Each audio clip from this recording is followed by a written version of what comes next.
Welcome to the Lockdown Lectures. Today we'll be hearing from Professor Sir Cary Cooper CBE. Cary is a psychologist and world-leading expert on wellbeing. He is the 50th anniversary Professor of Organisational Psychology and Health at Alliance Manchester Business School at the University of Manchester. He is the author and editor of more than 160 books on occupational stress, women at work, and industrial and organisational psychology. So it comes as no surprise that he's been in high demand for commentary during the pandemic. And obviously the reason that we're talking via video today is because of the lockdown. So how are you coping with the lockdown? What's the one thing that's got you through? Is there any compulsive reading or viewing that you've been enjoying? Yeah, I think what's got me through is, can you imagine if we had this lockdown 30 years ago and we had no social media platforms? We didn't have Skype, we didn't have Zoom, we had nothing like that. What is helping me in a way is my social connectedness with my kids and my grandkids. So I have 6 grandkids, all under 8, all right? And I talk to them regularly. And without that, I'd be dead, because I think it's really important to stay socially connected. I don't even like the term social distancing. What I like is physical distancing, but social connectedness. I think that's what will keep us alive, because we're social animals. We need people. And so that has helped me quite a lot. And I find as well, given that I come from an Eastern European background and that I'm a baby boomer, that is to say I was born during the Second World War, I'm kind of obsessed by that period.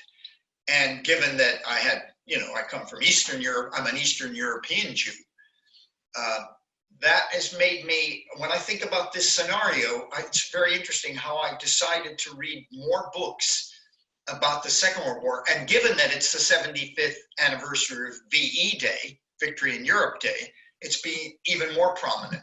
So I've read books with very sad titles. It looks like it's depressing, but they're positive stories about how people have pulled through difficult times. So The Boy Who Followed His Father into Auschwitz is a brilliant book, a true story about a father and a son who survived the Holocaust in Auschwitz, but they were in a number of other concentration camps as well. I found that, so here we're all worrying about being locked down and socially isolated with gardens and our house, and we can go shopping at least to get groceries and things. How did people cope? So that is kind of obsessed me during this period of time. So when I'm reading, when I'm not working and I'm relaxing, I'm reading books like, books like that, how did people cope in days when they really suffered? Yes, we have a health threat on, but how do we overcome it? And how did other people overcome it? So I'm finding that really very significant and very important. So I'm reading every book that's ever been published, but it's also about VE Day. I thought, it's an appropriate thing, and that we're locked away and isolated, but we're not in a concentration camp. Yeah, I think those stories are really important, and they're so uplifting as well. During this time, they can really help us to sort of put things into perspective as well. But obviously, without a doubt, this is a really difficult time for many people. And obviously, given your background, do you have any tips or advice for people's well-being during these unusual times? And this question was actually submitted on Twitter by V_plainspeaking. Okay. Well, I think the most important thing, Megan, for all of us now is let's appreciate what we took for granted before this all happened. We didn't really appreciate our family as much. We didn't link in with certain relatives as much as we should have. Certain friends who we used to have, we lost touch with, but really liked them. It's all about that. For me, if you look at all the well-being, not well-being, but the happiness scales. If you look at all the happiness scales, what comes the highest, the number one on every one of them? Relationships. And yet we lead such frenetic lives, we don't invest in the relationships like we should do. Now we're getting that, where people Zooming other people or Skyping them or FaceTiming them. And that's what's important. So my tip is social connectedness, fundamental, right? Learn something new, cognitively do something. That's a social need being met. but learn something new. Read stuff you hadn't, I hadn't read some of the books I've just read because I thought, well, how did people cope in the most extreme scenario? And then that's helping me figure out as well, I guess unconsciously, how I would cope. How should I cope? And I think learn something if you want to learn a language and haven't had time, because most people now in the lockdown, because they're not having to commute into work or to university or whatever, have much more disposable time than they used to have to be able to do something cognitively as well as socially. And I think that's quite important. And then the physical exercise, I think, is really fundamental too. So it's staying active on all those dimensions, physically, socially, psychologically. Yeah, that's really interesting. I think it's all about finding that balance between finding something new that you enjoy doing, staying connected and staying active as well. And obviously, besides the impact on well-being during the lockdown, a lot of people have had to adapt to doing their jobs from home. So I'm curious to know, as an expert on organisational psychology and women at work, do you think that women have had the rough end of the deal during this pandemic? No, if you take a look at the evidence, you take a look at the countries that have done the best, guess what? They're almost all women leaders. New Zealand, Denmark. Have you seen it? It's just quite amazing. Iceland, almost every one of the countries where the R factor is low and where they've had fewer deaths, it's women in control. Now it's interesting because women are more, they'll be much more interested. They have much more emotional intelligence, in my view, than men do, and are less driven by success and more driven by relationships and doing what is right for families, because they have a primary role still in the family. I think we do have some new men. In fact, I think one of them is now touring the country and he must be in Aberdeen at the moment. The point being, men have, in my view, men have less emotional intelligence than women. And emotional intelligence at a time of threat and danger, and when people are worried and fearful for their health, is by far more important than any technical competence people have.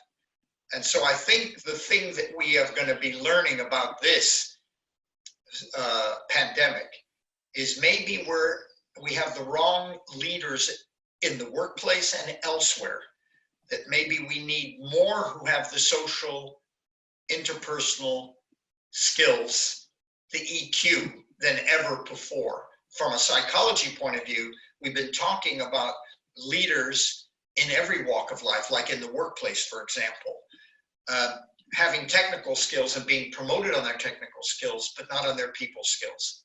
So maybe what we're going to see is a real push of more women in senior roles, more men who have the social and people skills in senior roles, and ultimately what I want to see is parity between a person's technical skills and their people skills, from shop floor to top floor, in universities, in private sector, in the public sector, in life. Yeah, I think there'll be a lot of really important lessons that are taken from this pandemic, and it'll be really fascinating to see how they're implemented into society and the workplace, and also our political realms as well. And obviously you touched on the workplace there, and a lot of people during this pandemic are having to get used to being away from the workplace, and obviously this is no different for you as well, Cary. So I was just wondering, what do you miss most about the University of Manchester at the moment? I miss my colleagues. I have such great colleagues, at AMBS, at the Alliance Manchester Business School. Great people. It's so much fun going into work. Most of us don't, if you think about academics, given what we do, except for the teaching, but even teaching, we're doing it online now. Okay, so we're teaching online. We're working remotely very well. There's no problem with that, except that what we're not getting is the touchy-feely part of relationships, being eyeball to eyeball people, sharing, putting your arm around somebody who's feeling low and unhappy with things that are going on, shaking somebody's hand and, in a nice, supportive kind of way. that kind of, I'm just missing the social elements, because you can do it by all the media that we have available, the Zooms and the rest of it, but there's nothing like face-to-face contact. It's irreplaceable.